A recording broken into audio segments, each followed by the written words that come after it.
We just launched a new season of Rom-Com Pods on a brand new feed, and you're not going to want to miss it. Seriously, we have ex-boy banders, love interests with very sexy British accents, a kooky cast of characters on a fake cooking TV show, and of course, happily ever afters.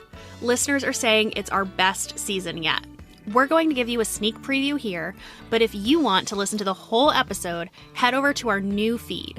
Just search Showmance on your podcast app of choice and make sure to subscribe so you get new episodes the minute they drop.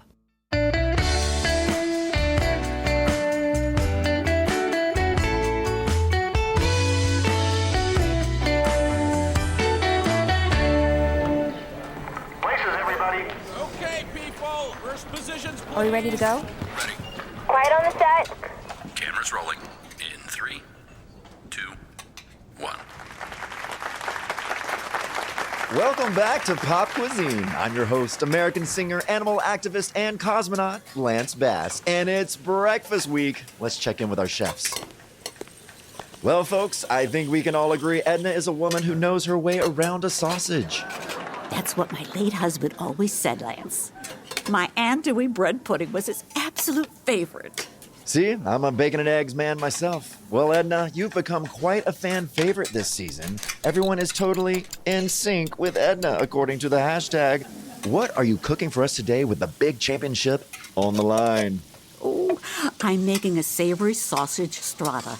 And then we have a miniature chocolate waffle for a sweet afterbite. Look, I even gave it some frosted tips with powdered sugar.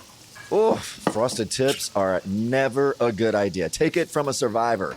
But that strata looks out of this world, and I would know. I'm NASA certified. Now let's check in with your opponent. Javier, what we got going on here?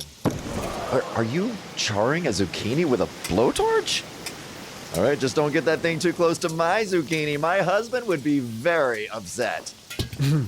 Yes, I am making a reef on the zucchini tartine that we serve in my restaurant.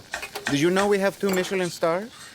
You know, I was the second runner-up of Dancing with the Stars, but you don't see me bragging about it every episode. And unfortunately, you lost the trivia round and missed out on the extra time this week. So, you only have 2 minutes left.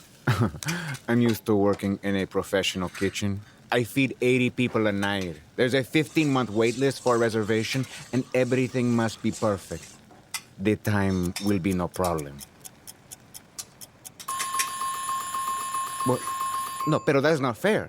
He distracted me. No, mira, I just need 10 more seconds. And that's our timer. We'll be back to taste their final dishes and find out who we're going to be saying bye-bye-bye to right after the commercial break from our friends at the Olive Garden. Stick around for more Pop Cuisine with me, your host, Lance Bass. And remember, adopt, don't shop.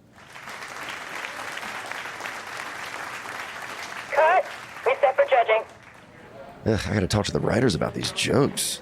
They're getting worse every week. I cannot believe it. Edna, can I grab you for a quick interview? Sure, dear.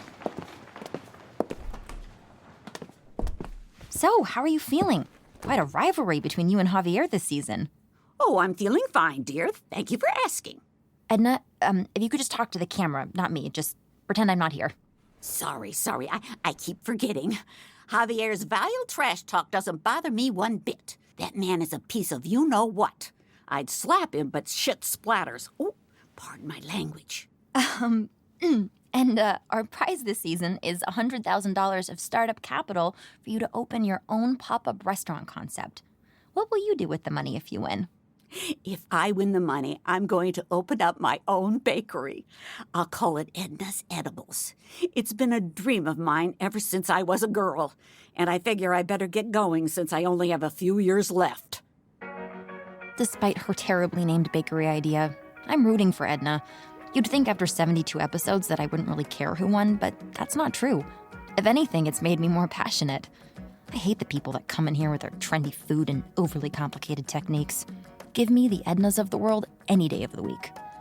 Plus, I have to admit that Javier reminds me of a celebrity chef I was a personal assistant to before I got hired on this show.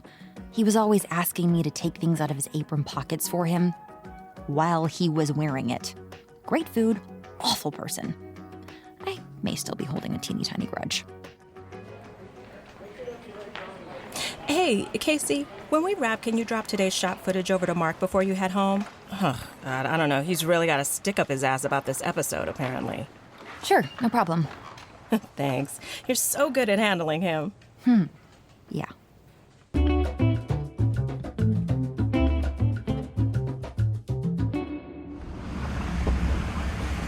Welcome to Cinnabuzz, the world's #1 streaming service. This Friday, check out Chris and Cher Chat Cat with Casey. Law and Order. Oh, Thomas? How's everything over at Pop Cuisine? Oh, you know, season 6. It's just a well-oiled machine at this point. I heard things are going so well, Mark ordered a pilot for a UK spin-off. Huh. Yeah, rumor is he hired some guy from a dating show as the showrunner. Totally green, zero experience in food. Oh, really? Hadn't heard that. He's gonna send someone from the US show to get things on their feet over there. Think you got a shot? Me? No, I wouldn't want it. My whole family's here. LA born and bred, baby. Valley girl for life.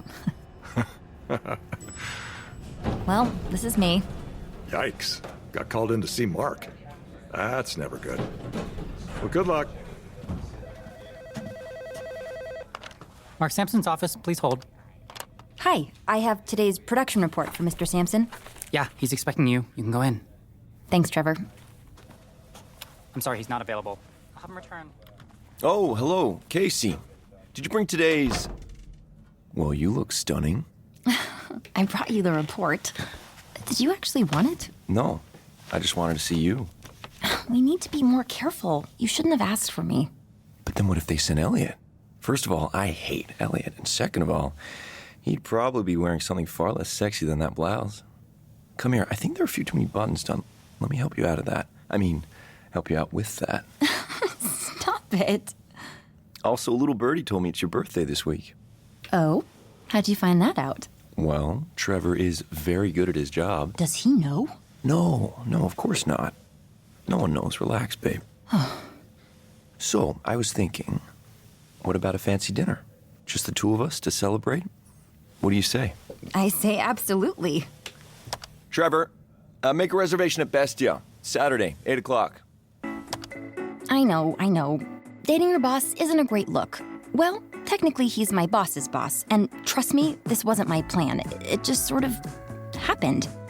2 years ago, we were in New York for upfronts. It rained all week, so the team spent most of our free time at the hotel bar, and Mark and I just got to talking. He's a tough boss, but he was totally different when it was just us. He was so kind, he told the funniest stories, and he was so interested in hearing about me and my life. I felt special. I don't know how else to describe it. I left New York with a pretty big crush. But nothing happened. Well, at least not right away. That is until last season's wrap party.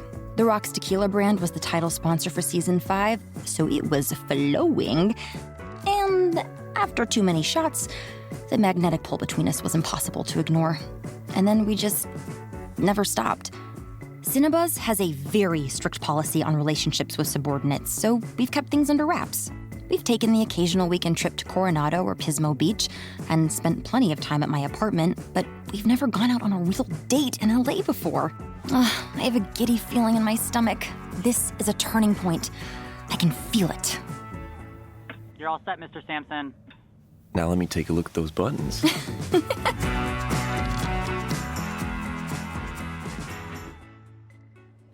Okay, want to know what happens next?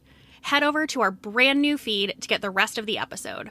Again, just search Showmance in your podcast app of choice and make sure to subscribe so you get new episodes the minute they drop.